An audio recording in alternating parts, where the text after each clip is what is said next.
Hello, I'm Reinhardt64, and this is RimWorld. RimWorld is currently pre-alpha. It just finished its Kickstarter fundraising, and let's just go ahead and jump right in here. Alright, since this is a pre-alpha game, not too many people know too much about it. This first episode's pretty much going to be like a tutorial kind of thing. Um, so let's go ahead, new colony.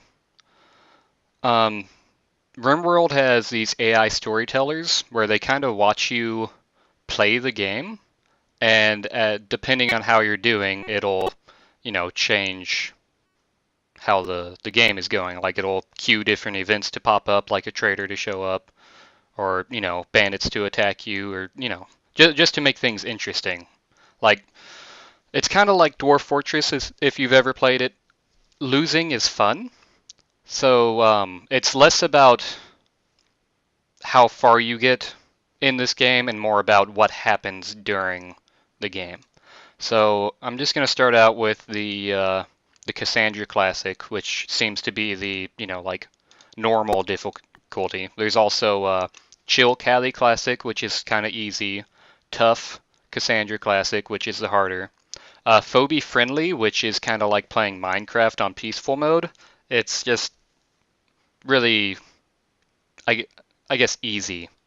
And then there's Randy Random, and there's just all kinds of crazy stuff that happens with that. But for now, we're just going to start out with Cassandra Classic.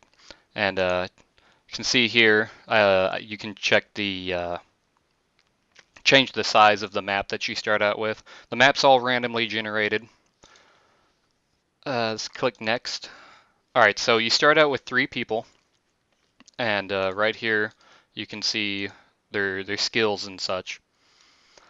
So like here's their name, gender, all this stuff. Most of the stuff doesn't really change anything. Traits don't change anything yet. Name, it's just, a personal preference.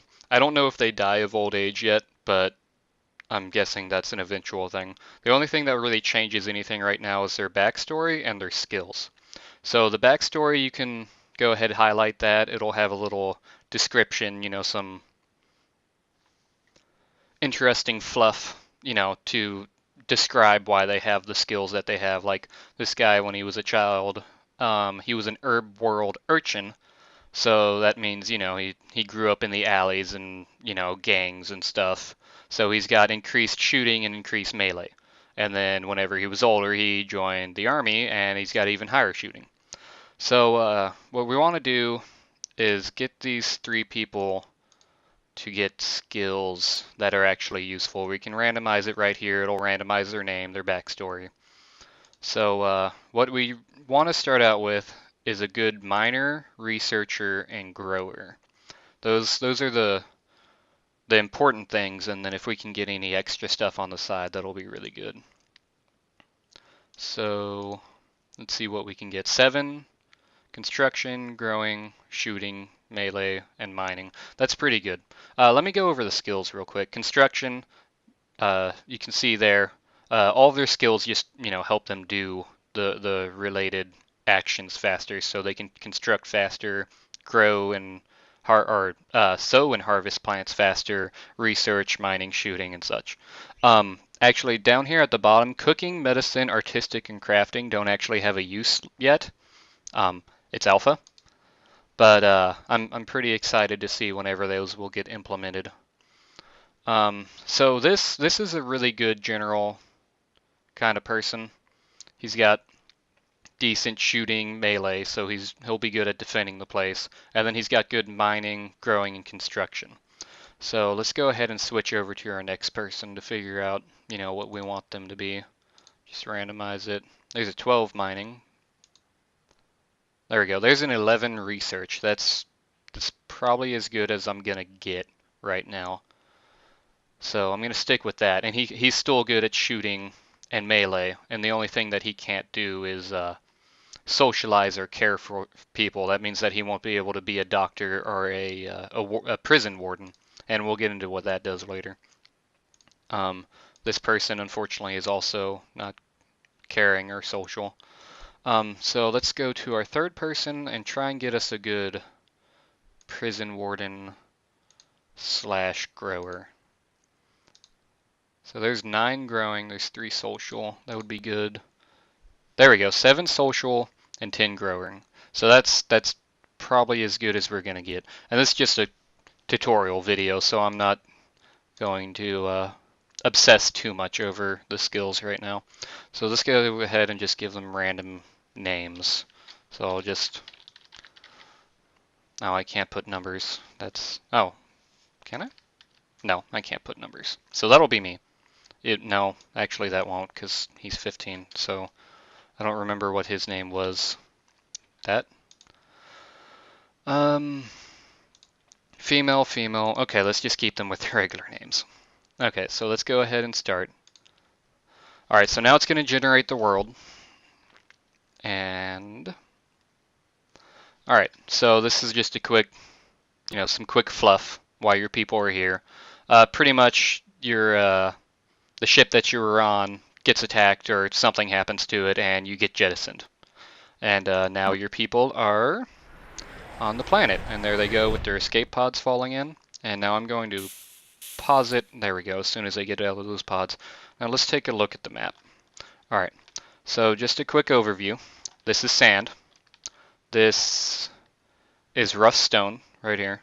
And this brown area is soil with all kinds of stuff growing on it. And it does make it, like, it does matter, like, the terrain, because you can only farm off of soil, and then you can do certain things with stone that you can't do with soil, and then sand is just annoying because it's everywhere.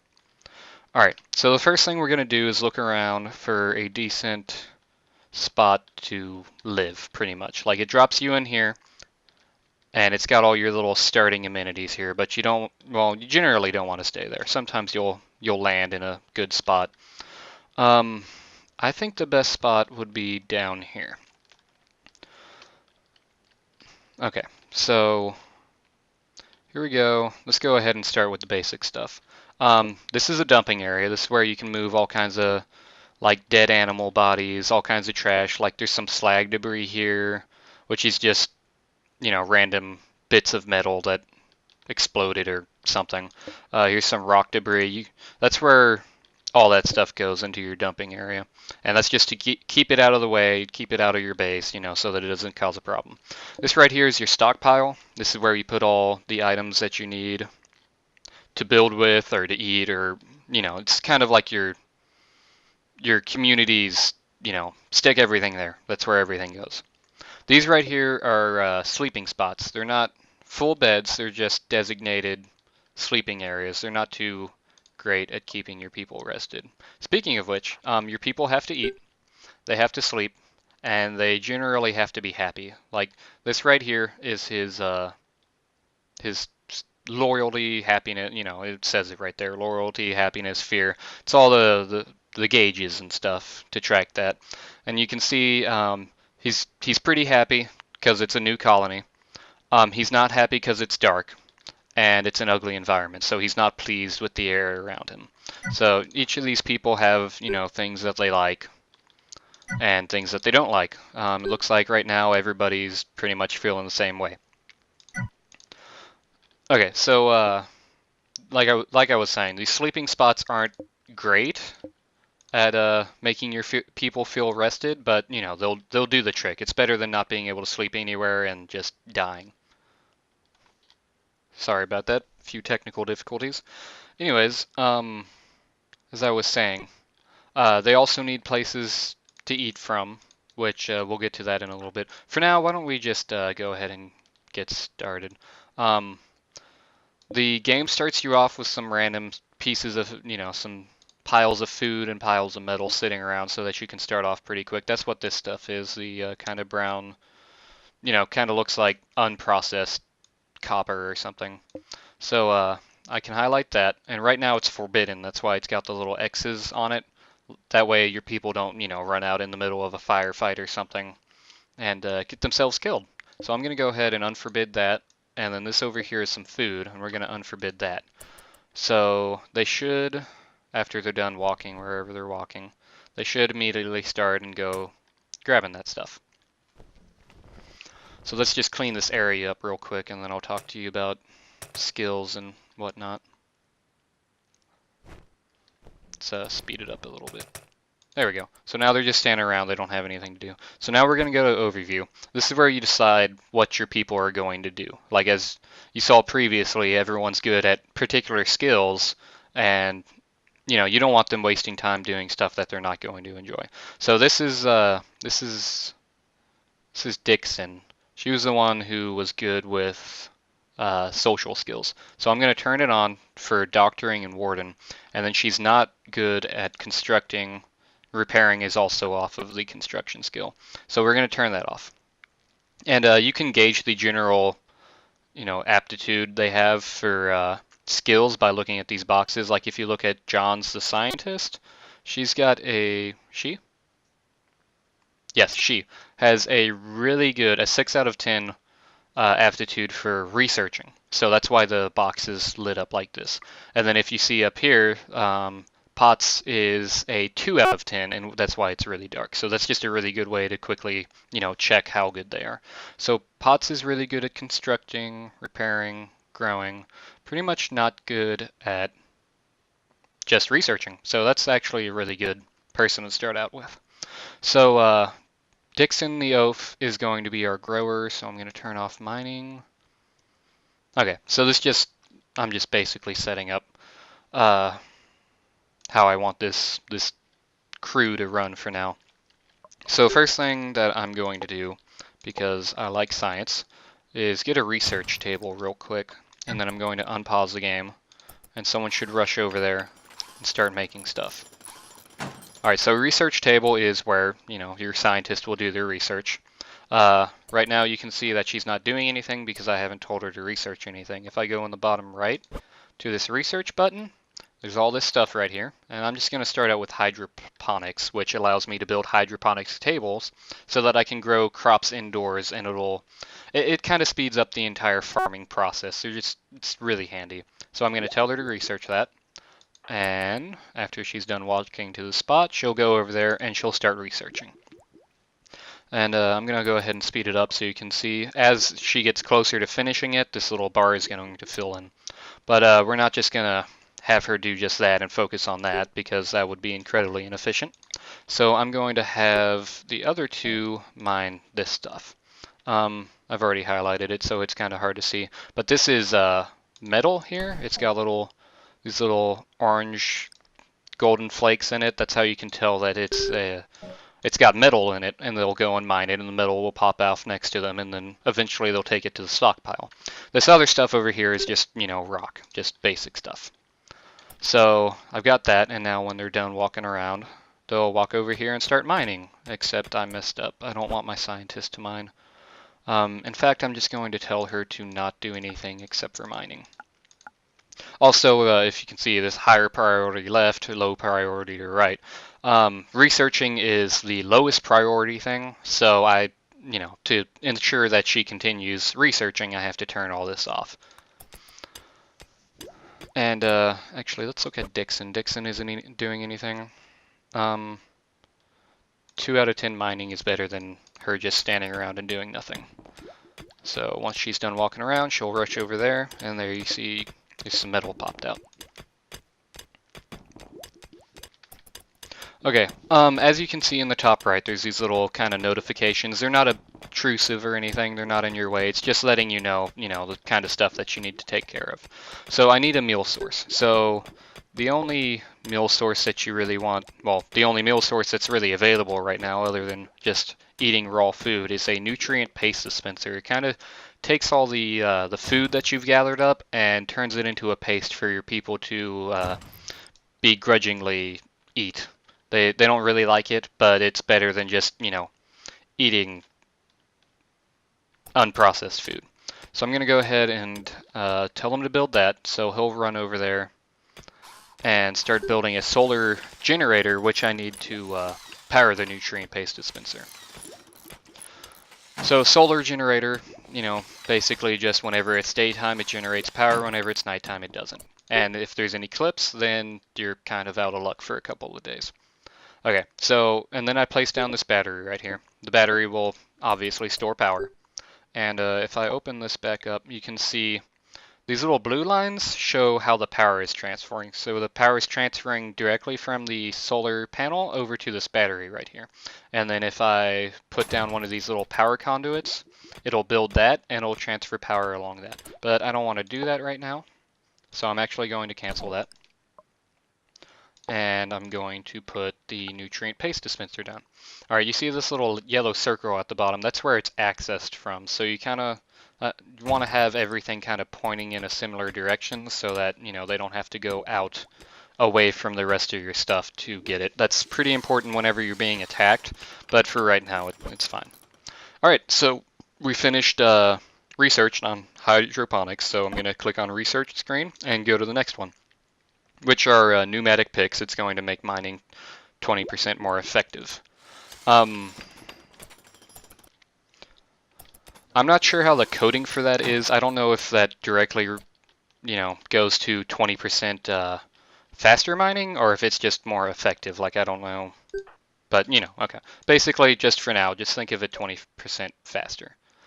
Okay, so we're going to unpause it. Now see, they're running off to get their food because they finally have something decent to eat, even if they don't really like it. And they're going to continue doing work. I like games like this. It's like Dwarf Fortress. You don't really tell people what to do. You're more just like suggesting what they do, and then they'll get to it whenever they're ready. I like games like that more than, you know, I like games like this more than like a direct RTS where, you know, everything is done like because you said it should be done or something. I just feel like this is much more relaxing and enjoyable. And okay, and as you saw, nighttime, the solar generator shut off, and that's what this, if you notice this little bar rising, that's how efficient the solar panel is right now. So at night it's completely gone, and then whenever it's, you know, 8 o'clock, yeah, 8 o'clock in the morning, then it's fully effective. So they're finishing up on this metal over here. Metal's pretty useful for everything. It's used in a lot of constructions and buildings, you know. And it's really good to trade with, too. Alright, so now that I've got that done, I'm going to go ahead and start relocating down here. So I'm going to orders, mine. Now, what I like to do is a 3-wide hallway, and I like to make it pretty long, like the entrance to my area. This game, for what it is, it has a really in-depth fighting system. Like, it's a really awesome for what it is. Like, your people will like take cover behind things and like shoot around corners, and the AI will flank you, and it's just pretty awesome. So let's just let this get done. They're going to sleep.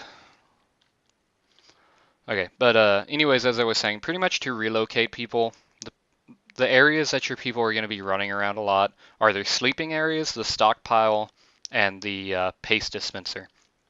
So you pretty much have to move all of that if you want to relocate them, which is generally a good idea. Like, if I were to build, like, you can build like buildings outside here, but it's not really defensible. Like, if I were attacked right now, I would probably lose immediately because they just have nowhere to hide. They have nothing to hide behind or anywhere to flank or whatever. So usually the best idea is to dig into the mountains and then just shape the rock to how you want to defend your area, which is what I'm doing right now. I've got this long hallway. That way, if any bad guys come in here, I just have a funnel into my base, and then I can put my guys at the end here, like maybe behind some sandbags or around some corners or something, to shoot them as they come along. That way the bad guys don't have anywhere to take cover behind. Alright, so we're getting this started. By the way, I don't know if I mentioned, but there's a steam geyser here. You can use that for geothermal energy, which is why I'm putting my area in here. That way I've got, you know, a pretty good source of power pretty much right in front of my base. They might destroy that, but I'll have some backups by then. I like to think in, for the long run, for whenever I'm playing this game. Most people that I watch, they just build as they need things. I just like, getting everything set up that way. I've got a general idea, the entire time, and I don't have to come up with stuff off the top of my head to deal with situations. Although with the AI storyteller, I'm probably going to have to figure things out as I go along anyways, which is another reason why I really like this game. And Dwarf Fortress, like those styles of game. You spend all this time planning this out and you think you've got it, and then out of nowhere, they throw a curveball and you lose, which is why losing is fun. It just, teaches you more about the game, teaches you how to play it, and pretty much just be ready for anything. I guess I wasn't paying attention. I got another research project done. I'm gonna go ahead and do this one. So far I've been liking just doing them from top to bottom because it's just a really good makeup. Nutrient paste dispensers consume 10% less food per meal produced. That means overall I'm using up less food to feed my people. And I do believe it's 10 food to 1 meal or whatever, so now it should be at 9. Speaking of which, I need to start designating an area for people to grow. So I'm going to go ahead. For now, I know I've got those hydroponic tables, but I don't have, my base set up or anything, so I'm just going to go ahead and use a growing area, which is just a typical, like farm plot. And this is one of the things where soil makes the difference. The farm plot has to be on soil. You can't put it on sand or rough stone, and it's just nothing for it to grow. Okay, so I've got this pistol sitting here. You start out with at least one pistol. That way you don't, whenever you get attacked, you're not completely helpless. Let's see who's got the highest shooting. 7, 3, 7. I'm gonna go ahead and give it to the scientist. Let her get some food first. Alright, go ahead, equip that. And she picked it up. Oh, found some more metal. That's gonna be good. Steam geyser. I should probably... Oh, research screen. Alright, gun turret cooling. You can get gun turrets, I'll get into that later.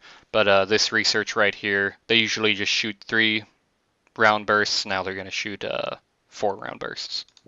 Which I think that might have been changed recently. I could have sworn that it used to be 5. I'll just have to look at the change log for that. So we got our plants growing. The plants are pretty nice because they just grow on their own. You pretty much just have to plant them and then come back after they're done growing. Occasionally, some wildlife will come and eat them. Speaking of wildlife, there's 3 types of wild animals right now. The first one is a boom rat. Looks like these, red little critters. They're harmless well, okay, I'm not going to say they're harmless. They'll just walk around, they're passive until either you shoot at them or occasionally one of them will go insane and attack your people. The reason why boom rats suck is whenever they die, they explode into a 3x3 grid of fire. And they usually, hurt stuff.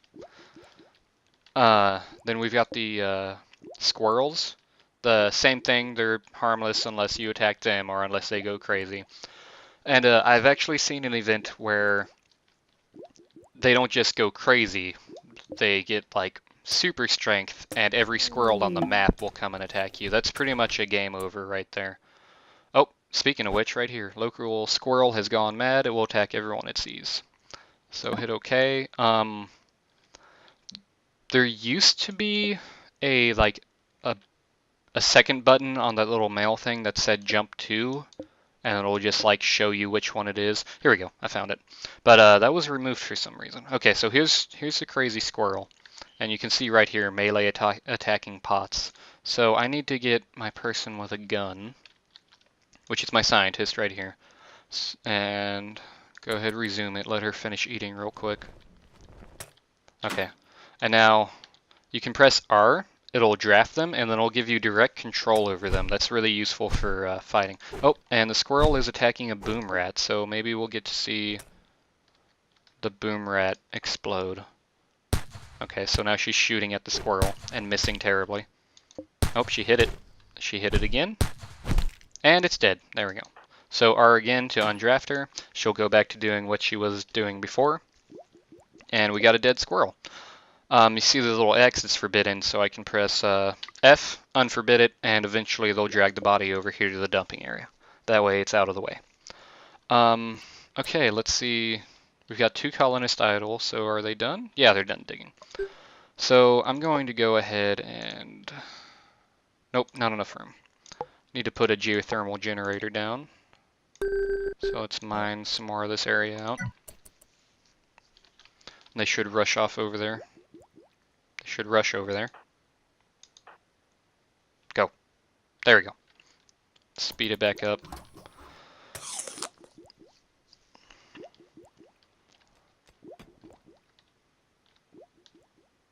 And now they're running down there. But it's nighttime, so they're just gonna stop again. It's one of the advantages to having a bed. They can go longer without sleep because they're a lot more well rested than just sleeping on this. Well, okay. Technically, they're becoming rested faster on the bed than in the sleeping spot. So, you know, overall you get more work out of them. Oh, okay. This little thing right here, it took me a while to figure this out when I first started playing. This little kind of red shiny thing. It means that it's taken damage. Like your machines and buildings and everything will start taking wear and tear just from, you know, general environmental factors. So that's what that is right there. So once one of them wakes up, they should go over there, yep, and fix it. Apparently just welding things fixes everything. And now they're coming back down here.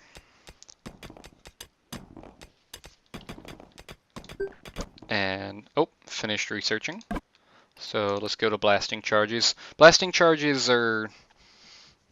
You can use them as landmines, but you have to trigger them yourselves. They're pretty useful for both mining and for killing bad guys. More useful for killing bad guys. So let's research that. I don't really use them, but I might as well just have all the research done. So now we can put the geothermal generator down. And as you can see, the little ghost right here, that'll be closing it off from, you know, them getting into the tunnel from this way, which is not what I want, because I want them to be able to get in from this side. So I'm going to go ahead and do that. And he's building that. As you can see, he constructs fairly quickly. Yeah, 155% speed, so he's got a pretty good bonus for that. Now they're finishing out mining that. Okay. And it actually looks like it's about time to wrap up, so I'm going to stop recording here. Thank you for watching, and another episode should be up hopefully tomorrow. Thank you. See you there.